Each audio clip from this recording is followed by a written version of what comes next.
I didn't grow up in a Christian family. My mum did take us to church when we were children, but I had no concept of a relationship with God. I do remember praying once when I was an adult. That was when a good friend was terminally ill with cancer. When she died shortly afterwards, I lost all interest in the idea of a loving God. I was a typical girl about town in London, independent, decent job, good social life. I had no reason to think about God at that time. Then one Saturday night, I was slumped on the sofa watching Who Wants to Be a Millionaire, and a question came up on the Bible.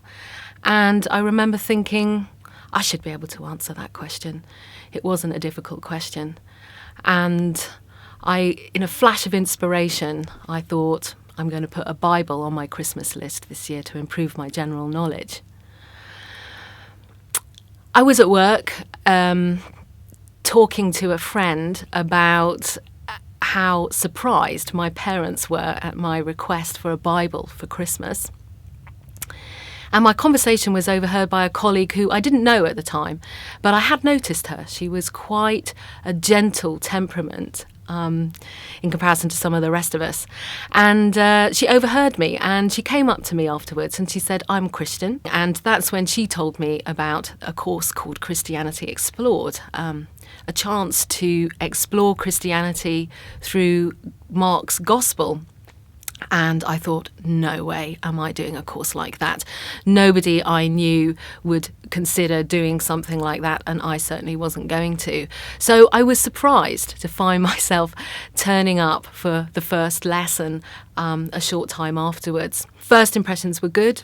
Great buzz in the room, lively people, good conversation. I loved the format of the course.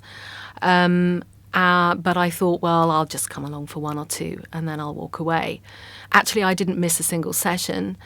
And overall, I was just blown away by the figure of Jesus walking off the pages of Mark's Gospel to me and really talking to me. And I got to the end of the course. I had a lot of questions, but I wasn't ready to become Christian. I kept asking myself, what is going to happen to me if I become Christian? Am I going to wake up as a transformed personality with a halo shining over my head? What about my lifestyle, my smoking, my drinking? What would my friends and family think of me? I didn't think that I was the kind of person that God would want to have as a Christian. But I did start to pray about it, and I did go to church more frequently.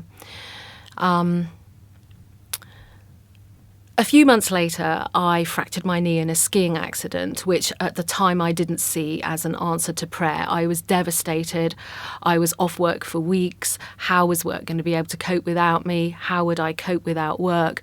But actually, it was during that time that I had the solitude to reflect upon what I had learnt.